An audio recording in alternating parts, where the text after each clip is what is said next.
item because it's just so interesting. There are thousands of people living in the UK who were born through anonymous sperm donors, and all of those people might have multiple siblings that they just never knew existed. Yeah.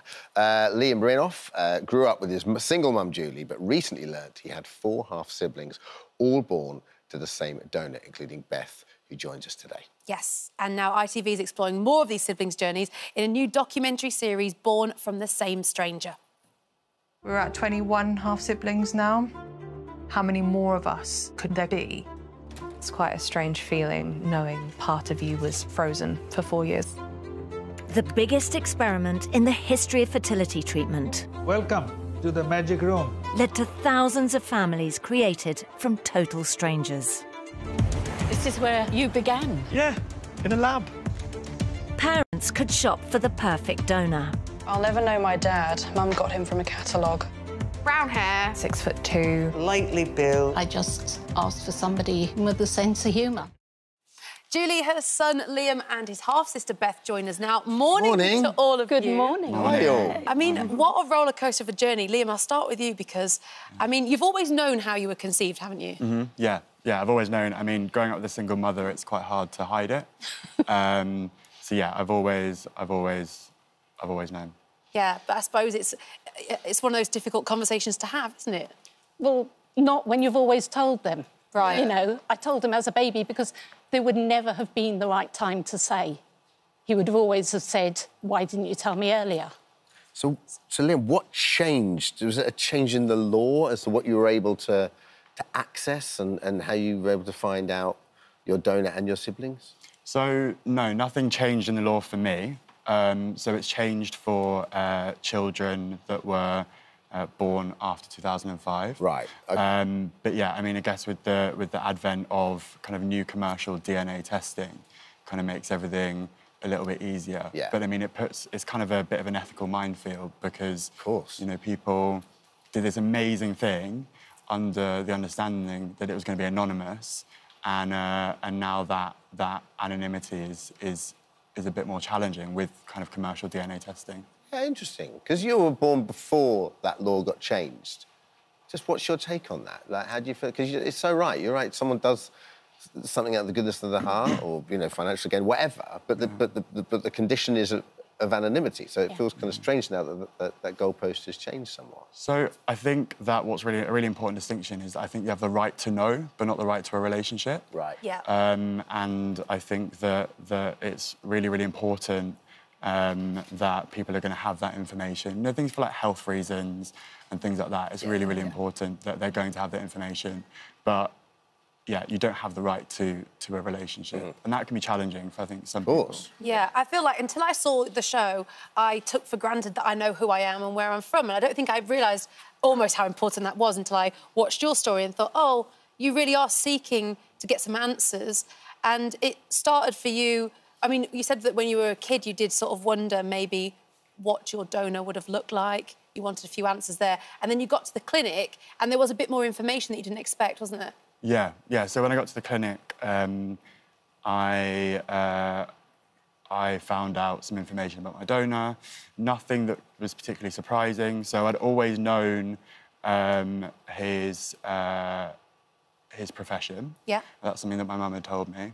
And I'd known my mum had asked for someone with wavy hair, so I knew that it was likely to have wavy hair, and I knew likely, obviously, to have brown hair and blue eyes. But it was the statement that kind of threw me a little bit. I didn't realise that they'd recorded a statement that he made, and that was quite big for me, I think. Yeah, because it was more about his personality, wasn't it? Yeah. And he was like, oh, this sounds a bit like me. Yeah, I think it was eerily close to me, and I think that I found that quite emotional. But yeah. Oh, you've done so well. I mean, this is it. How did you feel, Julie, when he started sort of gaining more information? Were you pleased? Oh, delighted for him. You know, it's what he's always wanted. And just, yeah, it's difficult to... It was highly emotional. I was in tears each time he phoned me. Oh. But tears of joy, because he was getting some of the answers he wanted that he'd always had missing. Well, listen, she's not over there by accident. Let's bring... No, this is the plot twist, well, maybe she is. Big brother. So when did you find out you had sort of multiple sort of siblings? So I, one of the days we were filming, I opened up one of my DNA sites. Yeah, so you went on a few DNA websites just to sort of open it up and see, well, is anybody connected to me? Yeah, exactly. So I went on a couple of them, and I opened the first one up, and there was a half sister there, and I was like, oh my goodness. It took a while for me to kind of process that. And interestingly, her data had only been uploaded into the site the night before we were filming. No. So it was really just, it was really, really big timing. Tell us your story.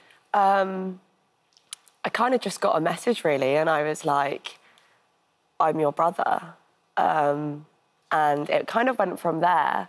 We got put in a group chat, at which point I kind of found out there was more than just us, because I have a brother, so there was 3 of us when I found out that there was Liam, and then when I found out about the other 2, there was 5 of us. It went from 0 to 100. It's just 0 mad. to 100. So you're there, you joined the website almost the night before. You're not expecting a message the next day, are you? No. They're going to find a half-brother. Yeah. And then there's a lovely moment in the show where you all meet down like a pub. What I would say as a viewer, there is similarities in all of you, even just from the tattoos, piercings. Yeah. It's kind of cool. Yeah. We're all the same but different in our own ways. It's quite cool. It's really interesting to see, like, the nature versus nurture side of things as well. Yeah, definitely. Gee, you went wavy hair, tattoos, what else? Yes, boom! Yeah, definitely. My main thing was kind and sense of humour. Yeah. Great. Look, doesn't matter about looks, it's kind and sense of humour. Yeah. That's so amazing. So how did it feel then, once you sort of got these new brothers and sisters in your life, did it change the feeling of wanting to now find the donor still, or...? So, I think to a certain extent it did, yeah. I think that I kind of went into this not really knowing what I wanted from it. You know, I think lots of people that are donor conceived and absolutely kind of feel that they really, really need something. They kind of have a space that maybe is missing, or they get something. And I haven't really ever been like that. It was more just like intrigue. Yeah. So yeah, when I found my half siblings, and it's been amazing. I couldn't imagine my life without them now. I kind of realised that I was like, I don't know if I need to. If we need to go down the route and find the donor. You know, we did something really, really special for our families quite a long time ago, under the understanding of it being anonymous, and I'm really happy that he did it, but I kind of want to make sure that he has his peace, you know. Was Beth close, like geographically? Were you been growing up sort of in the same area, or? I grew up in Surrey and he grew up in Jersey, but then he moved to London later on in life. Yeah. But we all now live close. Yeah. That's nice. Yeah, all of us now. Are you sort of similar age too? Yeah. I'm Give or the take? youngest, but 3 of them are the same age. Yeah. Yeah, same age, same year. And then there's May and myself. Beth, do you have intrigue about your donor? Or have you had? No, not really. I think because we all have quite different backgrounds. So I have a full brother who is Liam's brother as well. And we have a mum and a dad that raised us. Yeah. But my other siblings, for example, Liam's an only child with a single mum. And then my other siblings, they have 2 mums. Yeah. So... it's pretty fascinating. Yeah. I feel like almost because maybe me and Charlie were the only ones that grew up with a father figure in that sense. Yeah, I get it. I didn't. Well, listen, need that. can't wait to see it. Born from the Same Stranger starts tonight, 9 o'clock on ITV1 and ITVX. Thank you. Yeah, thank you so much. It's amazing. Thank you.